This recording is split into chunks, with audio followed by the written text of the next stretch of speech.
You can see behind here, all the stuff that has fallen back here. We had damage down here on the fence. Diane and Mike Freeman have had enough. Off and on for about 20 years.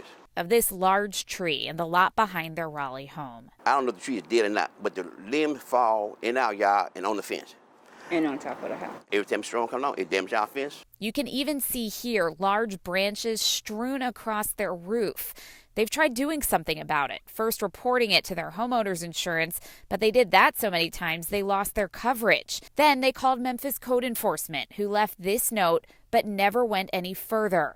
Finally, they've tried contacting the people who might be responsible, including the owner of the Lit Junior store in front of the wooded area. So we're not quite sure who owns the property, to be honest with you. We've tried a few people, but they said they won't get back with us, like Lit and the church up there.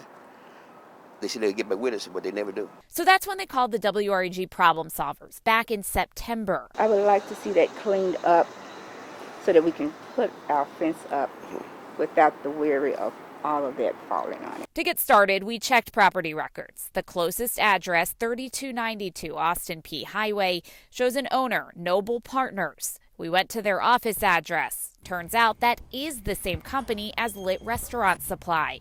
Someone there said the owner would get in touch. So we're trying to find out if you guys could do anything. Our next step was to speak with insurance agent Marvin Davis to get an idea of what the Freemans and others should know. Homeowners need to understand that damage to their property is the responsibility of the homeowner, whether it was caused by them or a neighbor. But he says if it's been going on this long, they have other options. For one, in Tennessee, you can cut anything on your property. In the Freeman's case, that would mean trimming the branches, but not cutting the whole thing down. He also says a homeowner can sue for negligence, especially if a tree is dead or has a long history of issues.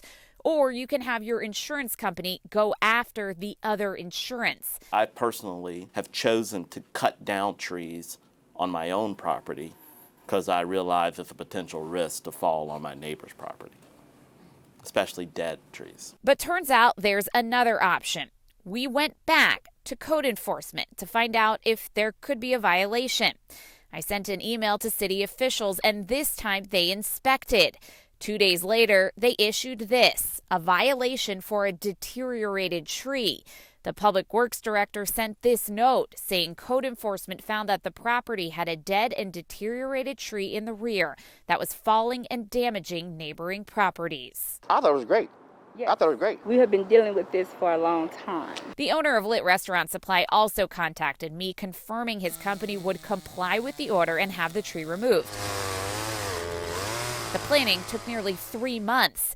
In fact, MLGW had to get involved. They planned for an 8-hour outage while the crews worked. That's what you see happening here. A contractor doing a job the Freemans waited for 20 years, or so they thought. I'm grateful for what has occurred, but I expected more. Turns out the contractor only cut down 1/3 of the tree. The only part they said was dead. That's why you still see 2 trunks left. So now when it storms, do you think you'll be a little bit less worried? A little bit. Yeah, a little less. The problem solvers checked with code enforcement, and they confirm Lit corrected the violation by removing the dead part of the tree. It's a tough lesson for these homeowners who say they're now considering legal action to get the rest of the tree cut down. So I know we didn't solve the whole problem, but did we at least solve some of your problems?